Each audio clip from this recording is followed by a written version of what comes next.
Olá, pessoal, sejam bem-vindos ao meu canal. Meu nome é Aníbal Azevedo e hoje eu vou dar continuidade a um assunto bem interessante, bem bacana, chamado estado de fluxo. Se você nunca ouviu falar, hoje a gente vai falar um pouquinho dele e tem relação com o vídeo que a gente falou anteriormente, que eu vou botar depois nos cards, tá bom? Então, como eu já havia mencionado aqui, pessoal, estado de fluxo é um conceito bacana, é um conceito interessante, se bem utilizado, se bem aplicado. E ele pode te ajudar em muitas situações e muitas tarefas dentro do contexto que foi falado no vídeo anterior sobre somos todos ciborgues. Vai aparecer o card daqui a pouquinho, tá? Outra coisa interessante, pessoal, é o seguinte: esse é o nosso vídeo, né? Somos todos ciborgues aí, tem a capa, e dentro do vídeo lá tinha um questionário para saber como é que está o seu nível de controle ali, de uso do celular? Como é que o seu celular está controlando você ou se você está controlando ele? Enfim, claro que é um formulário bem simplificado, né? Tinham várias perguntas interessantes aqui, eu vou mencionar só algumas. É claro que eu não vou mencionar todas. Mas, por exemplo, a primeira era: devido ao uso do meu smartphone, eu deixo de fazer trabalhos ou compromissos planejados. E aí você colocava o grau de concordância ou discordância em relação à afirmativa, tá? É, a última questão, não vou ficar passando todas aqui, né? É inclusive interessante falar assim, ó, eu uso meu smartphone por mais tempo do que eu tinha planejado. E aí pode vir até a questão, será que eu estou planejando o uso do meu smartphone ou simplesmente vou usando e nem percebo, né? Enfim. O fato interessante que a gente gostaria de mencionar foi que, através desse formulário, a gente fez uma pesquisa, tá certo? No YouTube aí, se você quiser participar, participa também, contribua. E a parte interessante aqui, que eu gostaria de destacar, é que as pessoas que reportaram que têm uma capacidade, um controle sobre o uso do celular, tem um volume substancial ali, muito mais que 50% das pessoas, né? Tem um controle muito baixo ou baixo. Não há nenhuma crítica em relação a isso, mas mais para trazer a reflexão, né, sobre esse uso do celular, ou como que você vai usar, ou quando você vai usar, em que situações, você fazer essa moderação, tá? E veja que ninguém aqui atingiu o nível 5, ou muito poucas pessoas atingiram o nível 4, que é o nível de autocontrole, né? Enfim, auto com L, não com U. Mas, embora isso também indique um pouco autocontrole com U, né? Ou a falta dele, enfim. E aí a gente vai lançar aqui, eu acho que é importante a gente estabelecer aqui a questão do estado de fluxo. Então a gente fez essa pesquisa e, vendo isso, a gente entendeu que é importante a gente trazer para essas pessoas essa questão do estado de fluxo. Então, se você conhece alguém que tem dificuldades, que, enfim, digamos assim, a tecnologia é para ajudar a gente, mas se no caso não está ajudando, manda esse vídeo para ela. Quem sabe ela vai começar a perceber certos conceitos interessantes, tá? Vou começar pela definição do estado de fluxo.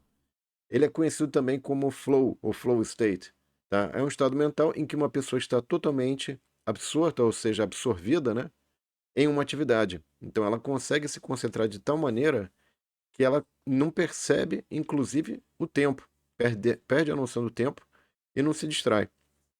E veja que se você tem as suas notificações aí do celular tocando toda hora, vai ficar difícil de entrar nesse estado mental, né? E aí você pode se perguntar, ok, tudo bem, mas veja que aqui, pessoal, inclusive, eu dou algumas dicas já nesse texto. Veja que esse texto colorido é igual a este, que está em preto e branco, mas eu não consegui destacar, ou não destaquei em cores, as partes mais importantes. E fica difícil até de reconhecer o que é importante daquele texto. Enfim, são algumas técnicas que você pode usar para aumentar o seu nível de concentração, inclusive para absorção de conteúdo. E você veja que aquilo que tem cor, aquilo que brilha, como os celulares aqui maravilhosos, né? Na nossa mão, aqui na mão, aqueles vários aplicativos, todos chamando sua atuação, apitando, são ótimos, são excelentes, mas é importante você ter o controle deles, você saber ou planejar o bom uso deles, né? Enfim. Nesse sentido, o que eu trago para vocês, pessoal? Aqui a gente tem uma série de livros desse maravilhoso autor, Mihaly, e aqui tem um teste de capacidade de pronúncia desse nome com várias consoantes, se vocês quiserem pronunciar aí, tentem aí em casa, deve ser aí algo bem interessante. E ele, então, ele tem aqui a versão clássica do livro Flow, né? Então, esse autor foi legal porque você tem menção a esse tipo de fenômeno, mas sem ter a designação a uma palavra. Então, ao longo da literatura, você tem vários casos ali que as pessoas reportam o fenômeno, mas sem necessariamente atribuir a isso um conceito mais elaborado que foi trazido ali por esse autor, tá? Então tem esse livro clássico dele, depois tem o guia prático e tem a questão que é interessante também, que é a conexão com a questão da criatividade, das descobertas e das invenções, né? Psicologia das descobertas e das invenções, bem interessante, tá?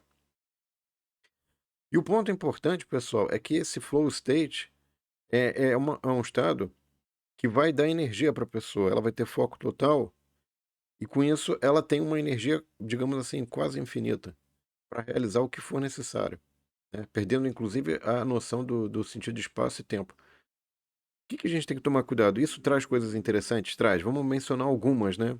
Então, por exemplo, é importante a gente entender, e isso eu só estou passando de leve no que é mencionado naqueles 3 livros, né? Na verdade, nem vou aprofundar os livros. Se vocês quiserem, por favor, coloquem aí nos comentários, curtam, compartilhem, que isso ajuda o vídeo. Ao entender também que vocês têm interesse, se eu devo ou não em aprofundar nesse assunto, né? Mas o que que é o estado de fluxo, né? Definido pelo nosso autor, o Mihaly aqui, né? Ele tem a questão das habilidades. Então, se eu estou fazendo algo que eu tenho habilidade, mas o desafio é baixo, você vai ter algo, tudo bem, isso aqui é um trabalho repetitivo chato, né? Então, ok, não, isso aqui é algo repetitivo, mas a minha habilidade é baixa, né? E o desafio é baixo. Então é algo terrivelmente ruim, porque eu não sei fazer e é chato também, né? O desafio é horrível. Agora, eu poderia aumentar o nível de desafio. Só que se eu não aumento a habilidade, eu vou para preocupação, porque eu vejo que é uma coisa que é importante, né? Porém, eu não tenho capacidade de resolver. Eu estou refém da situação. E se o desafio for ainda maior e a habilidade próxima a zero, vou para ansiedade, né? Claro que se eu aumento um pouquinho a habilidade, eu posso estar alerta e focado, né? Eventualmente, se o desafio não for muito grande, eu vou pro tédio. Eu tenho a habilidade de fazer aquilo e tal, mas não é um desafio, né? É uma coisa meio repetitiva e tal. É um Ctrl+C, Ctrl+V, algo do gênero. Agora, o que que é interessante? É esse quadrante aqui, que quando eu tenho uma habilidade muito boa, excelente, e aí eu faço algo que não tem um desafio tão grande. Por exemplo, vamos supor que você sabe cozinhar. E aí você tem uma habilidade muito boa, o desafio não é tão grande assim, é algo simples, né? Você vai cozinhar algo simples, então aquilo funciona até como um certo relaxamento, uma atividade relaxante, né? Agora, se o desafio aumenta um pouco mais, mas ainda assim você dá conta, você pode entrar no estado de controle, né? Que é o estado, digamos assim, que você está feliz e confiante. Agora, para entrar no flow, tem algumas características interessantes. É um pouco acima do controle. O desafio é maior, mas ainda assim você está dando conta. A gente vai detalhar um pouquinho mais essas sensações, ou o que, que significa esse estado de flow, tá? O interessante é que esse livro do Mihaly, ele foi olhar a questão dos artistas, atletas e cientistas, porque ele viu que esses grupos tinham essa questão do estado de fluxo, quando estavam fazendo suas atividades, que é o estado de concentração extrema, foco, atenção, tá? É, Outras pessoas alcançaram esse êxtase, né? Quando conseguiram dedicar sua atenção total. E aí você, nesse estado, vai conseguir fazer os seus trabalhos sem qualquer espécie de fadiga. E essa é a parte legal da história. Tá? Aqui, então, o que, que seriam as características do flow de forma resumida, né? Sensação de controle sobre a ação, mudança na percepção do tempo, que pode ser dilatada ou contraída, redução da autoconsciência e da autocrítica, e a experiência se torna recompensadora por si só, né? Então aqui, além da questão da absorção pela tarefa, você tem essas características. Aqui tem a referência que eu tirei, tá, pessoal?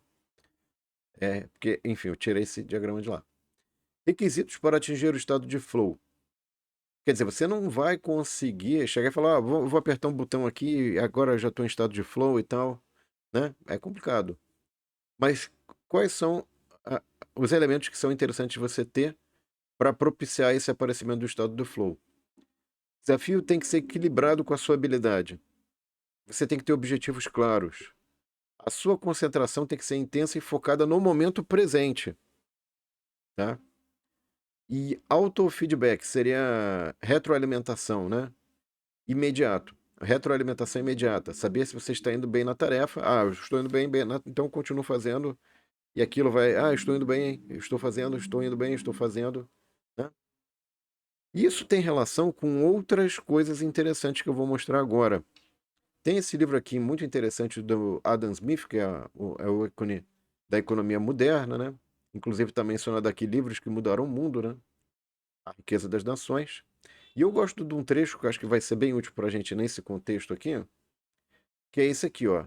É, ele vai mencionar o Adam Smith que um operário não treinado para uma tarefa lá de fazer um alfinete, tá? Dificilmente vai conseguir fabricar um único alfinete em um dia. Por quê? Porque são várias tarefas para você fazer o alfinete. Não é uma tarefa de uma ação única. Tem várias tarefas relacionadas, tá? E aí ele falou, ó, certamente não vai conseguir fabricar 20. Aí olha só o que ele vai mencionar aqui, pessoal. Olha só que interessante. Segue aqui o seguinte, né? Logo depois ele menciona o seguinte: viu uma pequena manufatura que tinha 10 empregados. Só que aí o que acontece? Esses empregados dividiram as tarefas.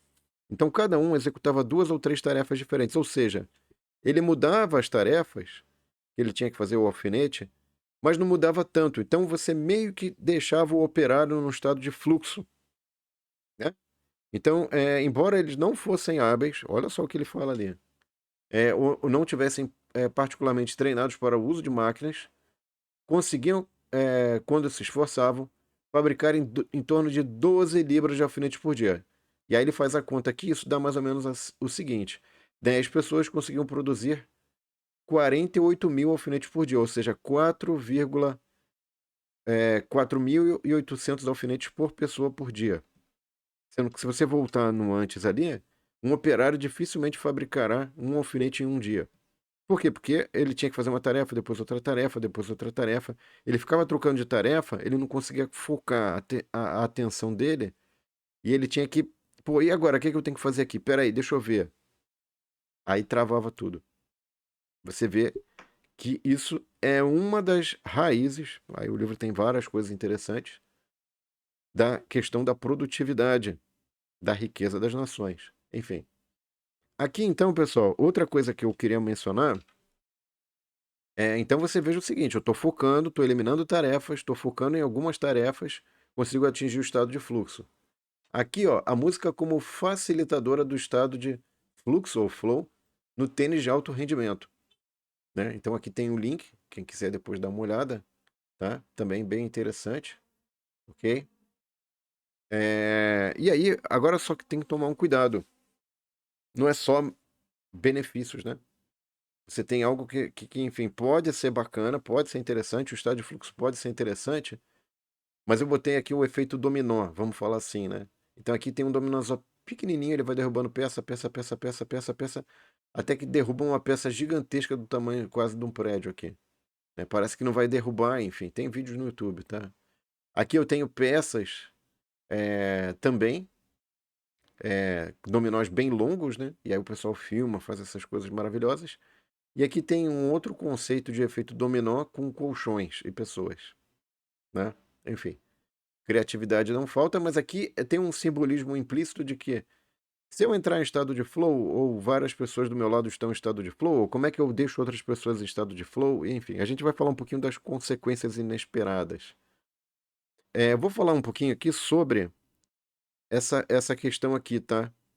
Essa dança de São Vito, né? Que foi um fenômeno da Idade Média. O pessoal fala que foi histeria coletiva isso, na verdade, tá? Mas a explicação sobre esse evento não está muito bem. Também não tem elementos, porque aconteceu há muito tempo, enfim, é complicado, tá? Enfim, isso teve consequências para quem entrou na dança, nessa dança do São Vito, né?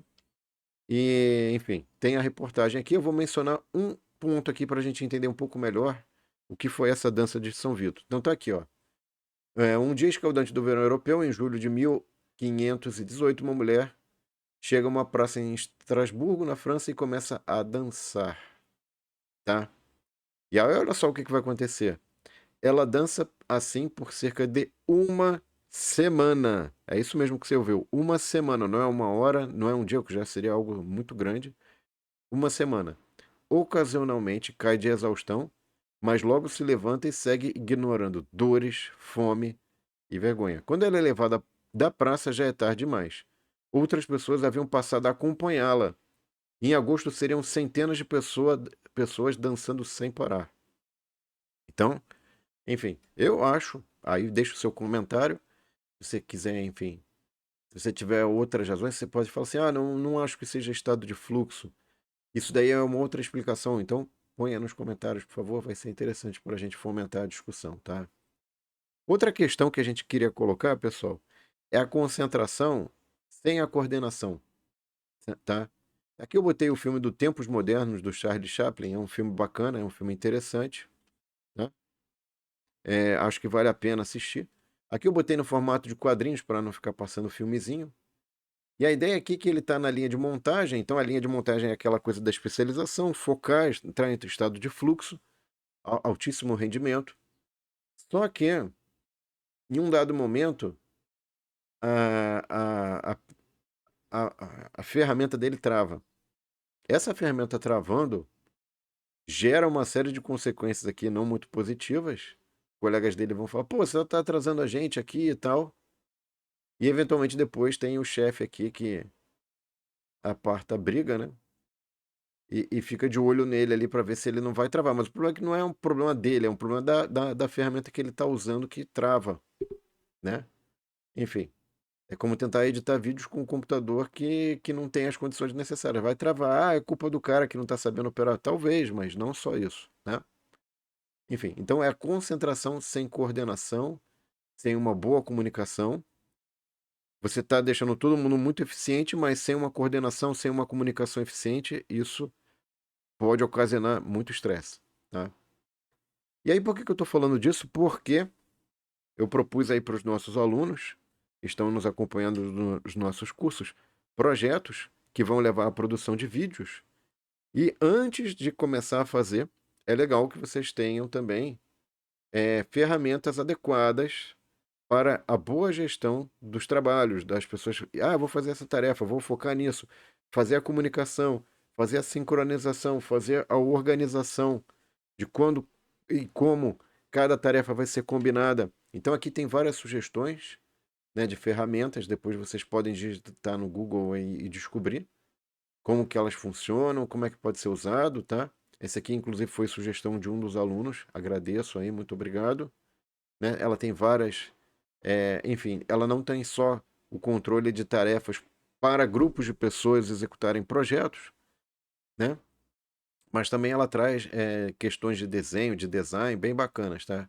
Então aqui basicamente o que a gente tem são cartões de tarefas, e depois você vai botando o nome das pessoas, vai botando prazo, vai fazer, elas vão escrevendo, vai dizendo como é que tá, se tá tudo bem, se tá funcionando. Enfim, alguém tem que fazer a gestão, o gerenciamento desses cartões, ou tem que ter uma atribuição, além dessa atribuição dele, vai ter que fazer a gestão também das demais atribuições ali, tá? Papel de gestão do projeto de comunicação é um papel também importante, tá, pessoal, para as coisas funcionarem. Aqui, só para ilustrar, pessoal, qual que é o propósito? É justamente pegar um material de um curso que a gente está dando aqui de mapas e, enfim, e bancos de dados e métodos de ranqueamento e Python e uma série de coisas bacanas. Eles vão ter que executar o projeto de criar rankings para os municípios do estado de São Paulo e depois fazer mapas coloridos de acordo com os valores dos indicadores, qual é a posição de cada município no ranking. E aqui você tem vídeos de projetos passados que vão ficar de memória disso que está sendo efetuado, tá? Que a gente deixa essa memória seguindo os princípios do, enfim, já foram elencados de Zé Telcassen, de anotar, de guardar, de ter a memória do que a gente faz, tá? Da disciplina, inclusive do que os alunos fizeram. Isso também está sendo proposto para o pessoal que está cursando Cálculo 1 com Python. Na verdade, o nome é Matemática 2, mas o conteúdo seria mais ou menos esse, tá?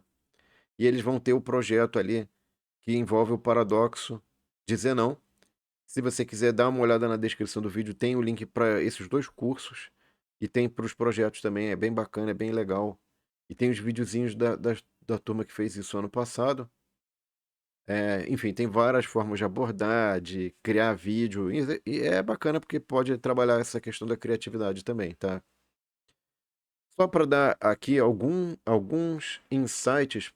Ah, mas eu tô com dúvida sobre o que que eu tenho que fazer, como que eu tenho que fazer, né? Então, a minha sugestão, na verdade, é, é que você pode colocar uma tabela de tarefas. Nas colunas você põe as tarefas, ou nas linhas você põe as tarefas, e nas colunas você põe o nome das pessoas, que é basicamente esse quadro Kanban que está aqui dado nos Trello, Pipefy, Miro, é basicamente isso, tá? Mas aí depois você faz o acompanhamento pelos sistemas que eu estou sugerindo, óbvio, né? De forma eletrônica. Mas para dar um V0, é legal você falar, olha, o vídeo, o que que eu vou ter que ter? Quais são os elementos de um vídeo? Quem que vai ficar responsável? Quem que vai trabalhar nisso? Quem que vai fazer essa prospecção? Quem que vai mexer nisso? Você vai ter um modelo. Quando eu falo modelo aqui, é um programa em Python, tá? Então entenda o modelo como um modelo computacional, que é um programa em Python. Então você tem aqui vários pontos que são importantes de você olhar antes de obter o resultado final. Então você tem que estudar o código em Python para poder depois, inclusive, fazer o vídeo sobre aquilo. Senão fica algo extremo. Como é que você vai fazer um vídeo de algo que você não tem a menor informação, não sabe nada? É difícil, né? E aí você se pergunta, poxa, mas por que você está fazendo esse formato, ou usando esse formato? Na verdade, esse formato que a gente está adotando, pessoal, que a gente entende que ajuda na questão do fluxo, de coordenação, de trabalho em grupo. O princípio a gente está usando os princípios que estão colocados num consórcio internacional, que é o Vertical Integrated Project Programs. Tá? A gente tem artigos aí publicados, né? Tem colaboração internacional.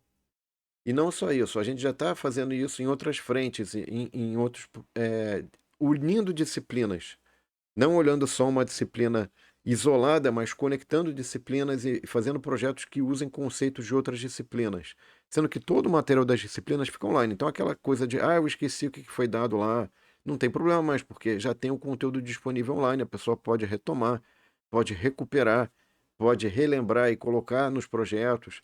Então isso ajuda bastante também, né?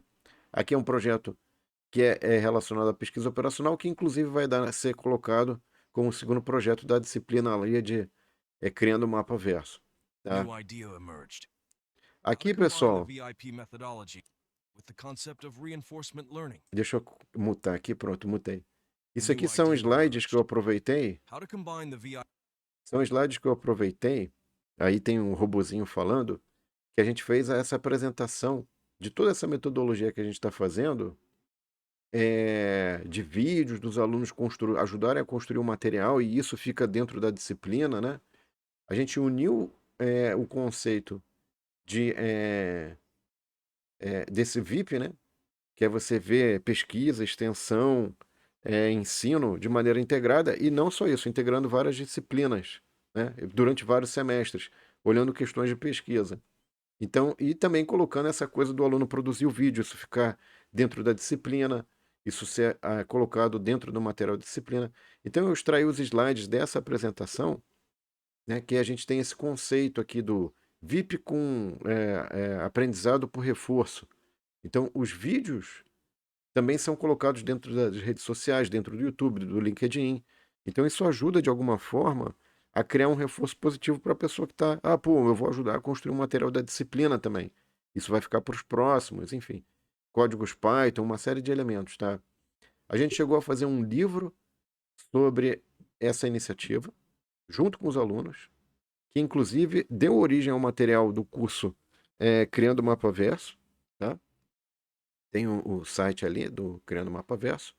E na verdade isso é uma trajetória mais longa, que a gente vem de longa data, desde antes de 2017, na verdade, preparando materiais, mas foi consolidando esses materiais enfim, foi fazendo várias experiências aqui que não daria tempo, porque senão o vídeo vai ficar muito longo, já está muito longo. Inclusive, a gente criou um livro que mapeia e menciona essas experiências e como que elas estão ajudando a gente a redefinir a forma de ministrar disciplinas, tá? A gente colocou na Amazon também. Todos esses livros estão na Amazon, tá? E na próxima aula eu vou descrever melhor, em mais detalhes, tudo isso que eu falei rapidamente aqui nesse finalzinho, eu vou detalhar a história, vou contar a história, enfim, vou contar uma série de elementos, tá bom? É isso. Obrigado pela atenção. Eu espero você então no nosso próximo vídeo. Um abraço, pessoal. Até o próximo vídeo. Tchau.